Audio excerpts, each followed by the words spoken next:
반갑습니다. 경제지표 스토리텔링에서 진행하는 파생시장은 지금 이 12월 8일 날 대한민국의 파생시장 만기일이 진행되게 됐는데 장 마감 60초를 남겨두고 금융투자에 기가 막힌 전술이 펼쳐지게 됩니다. 공격과 방어를 거의 완벽하게 구사한 금융투자의 승리로 장이 마감되게 됐고, 이 내용을 아주 재밌는 내용을 살펴보고, 그리고 12월 8일 이제 대한민국의 선물옵션 만기는 끝났지만 12월 3주차 금요일이 미국의 이제 선물옵션 만기 1이 되게 되고, 그에 따라서 이 미국의 파생시장 만기일에 가장 중요한 변수인 미달러 환율에 대해서 분석하는 이야기를 지금부터 살펴보도록 하겠습니다. 자, 12월 2주차 목요일 12월 8일 날 대한민국의 선물옵션 만기 1이 이번 주에 이제 진행이 됐죠. 그래서 지난주 금요일까지 글로벌 금융시장의 진척도를 보게 되면 2021년 05월서부터 2022년 09월까지 미달러 환율이 상승하면서 미달러의 단위로 가치가 측정되는 것들은 주식시장도 하락하고 채권시장도 하락하는 현상이 나타나게 됐어요. 그렇지만 미달러 환율이 9월서부터 이와 같이 헤드앤숄더 패턴이 만들어지게 되고, 이 병목을 이탈하면서 하락 추세로 전환되는 현상이 나타나게 됐고, 시장을 하방으로 눌러왔었던 미달러 환율이 하락 추세로 전환되게 되자 주식시장은 반대로 역 헤드앤숄더 패턴이 만들어지게 되면서 상승 추세로 전환되게 됐고, 코스피도 연동되어서 상승 추세로 전환되게 된 것이죠. 그럼 여기서 가장 궁금한 것은 미달러 환율이 왜 하락 추세로 전환되게 됐는지 이것을 알아야 되겠죠. 여기에 미달러 수명주기로 나타나게 됐어요. 수명주기는 제일 밑에서부터 태동기, 성장기, 성숙기, 쇠퇴기로 구성이 되게 돼요. 태동기를 출발하면 쇠퇴기까지 상승세가 진행이 되고, 쇠퇴기에 이르면 다시 새로운 출발을 하기 위해서 태동기까지 내려오는 불교의 윤회 과정이라는 게 진행이 되게 돼요. 근데 여기서 살펴봐야 되는 것은 미달러 수명주기, 미달러 환율 가치가 아무 때나 쇠퇴기로 들어가지를 않아요. 미달러 환율이라는 것은 실물경제의 물물교환의 매개체예요. 그래서 실물경제의 물물교환이 원활히 진행되지 않게 되면 시장 참여자들은 미달러에 대한 매수 수요를 증가시키게 돼요. 적확하게 표현하면 미국 기준으로 실업률이 10%에 육박할 때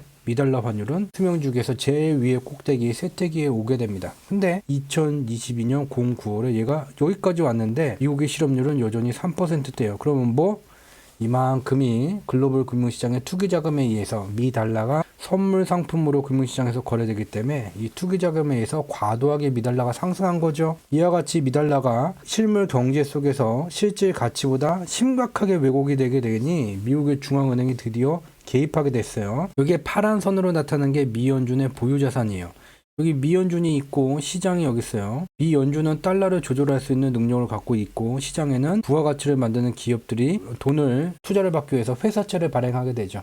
경기가 안 좋아지게 되면, 또는 미국의 부가가치를 만드는 기업들의 경영활동이 좀 위축되는 현상이 나타나게 되면 미국의 중앙은행은 직접적으로 우량 회사채를 매입해줬죠. 그리고 그 가격만큼의 미달러 유동성을 공급해줬어요. 이 과정에서 보유자산이 증가돼요. 즉, 이 파란색 선이 올라가는 것은 미달러 유동성이 증가됐다는 거예요. 그럼 미달러 가치는 떨어지죠. 파란 선이 2022년 09월서부터 앞에서 봤었던 미달러가 매우 과도한 수준까지 올라오게 됐었던 이 09월을 기점으로 미국의 중앙은행이 기준금리를 너무 단기에 빠르게 올리면서 미국 기업들의 경영활동이 위축이 되게 되고, 또 투기자금에 의해서 미달러 가치가 너무 과도하게 강세를 나타나게 되니 2022년 09월부터 보유자산 매입을 통해서 회사채를 매입해주게 됐고, 미달러 유동성이 증가됐죠. 그러니까 미달러 가치가 9월서부터 꺾이게 되는 거예요. 그래서 여기 다시 보게 되면 9월서부터 미달러 환율이 상승세가 하락세로 전환되게 될 때 발생되는 헤드앤숄더 패턴의 병목을 이탈하고 지금 밑으로 꺼지면서 주식시장은 상승세가 반대로 시작이 된 것이죠. 이러한 기조 속에서 12월 8일로 대한민국의 파생시장 만기일이 다가오던 월요일날 대한민국의 코스피가 2021년 8월서부터 이어져온 하락 추세를 뚫자 개인들은 계속해서 지수가 상승할 것에 과도하게 베팅을 해왔죠. 그 과정 속에서 개인들은 끝까지 이 2번으로 표기한 322.5 구간의 콜옵션의 매수 포지션을 풀지를 않았어요. 외국인들은 12월 2주차 전까지 이 320 구간까지 갔다가 여기가 과도하게 322.5 구간이 개인의 포지션에 의해서 막히자 밑으로 지수를 끌어내리면서 여기 포지션이 변화되기를 유도해 왔어요. 그리고 화요일 날 보게 되면 오히려 이 3위 2.5 구간에 개인의 매수 포지션이 콜옵션 매수 포지션이 더 많아지게 됐죠. 매우기는 지수 자체를 밑으로 더 307.5까지 끌고 내려가는 현상이 나타나게 됐죠. 그리고 이제 수요일 날이 됐어요.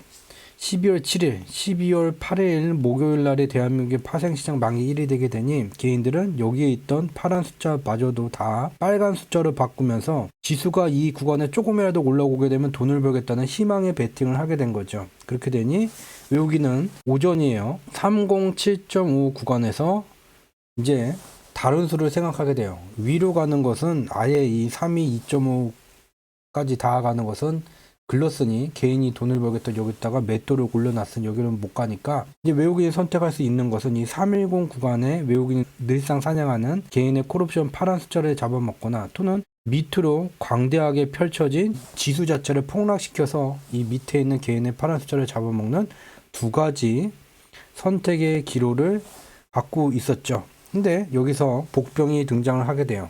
금융투자가 이 305 구간에 지수가 내려오게 되면 돈을 벌겠다는 포지션을 급격히 청산하고 있던 중이에요. 즉 12월 8일 날 선물옵션 만기일 오전이 되게 됐죠.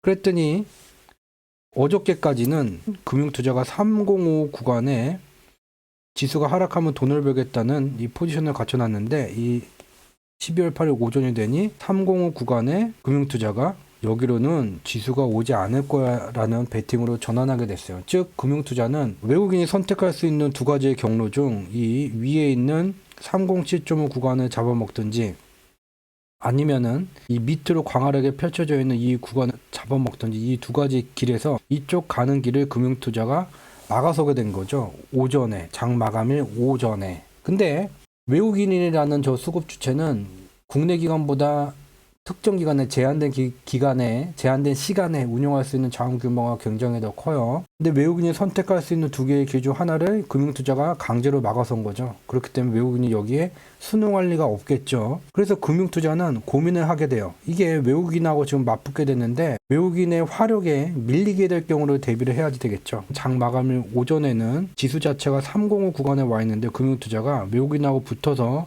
졌을 경우에 외국인은 지수를 302.5 구간까지 끌고 내려갈 수 있게 되겠죠. 그래서 저 302.5 구간에 장 마감 기준으로 보게 되면 금융투자는 외국인과 맞붙어서 지수 자체가 이 302.5 구간까지 밀릴 경우를 해지를 해놨죠. 또한 이와는 반대로 자신들은 이 밑으로 내려가는 것을 반대를 했기 때문에 자신들이 돈을 벌기 위해선 이 307.5 구간까지 지수를 끌어올려야 되겠죠. 그래서 이 305 구간서부터 이 307.5 구간의 콜옵션에 대해서 장 마감 시점에 금융투자는 지수가 올라가면 돈을 벌겠다는 포지션으로 전환시켜 놨어요. 즉 금융투자는 매우 영리하게 지수가 추가로 하락하는 것을 자기네가 막아놨지만 외국인과 맞붙어서 화력 싸움이 벌어지게 되면 자기네가 지수도 있기 때문에 302.5 구간에 해치를 해놨고 그리고 자기네들이 주력으로 끌어올릴 방향으로 다시 한번 포지션을 구축해 둔 거고 이렇게 갖춰놓고 무슨 일을 벌였습니까? 장 마감 1분 정확히 60초를 남겨두고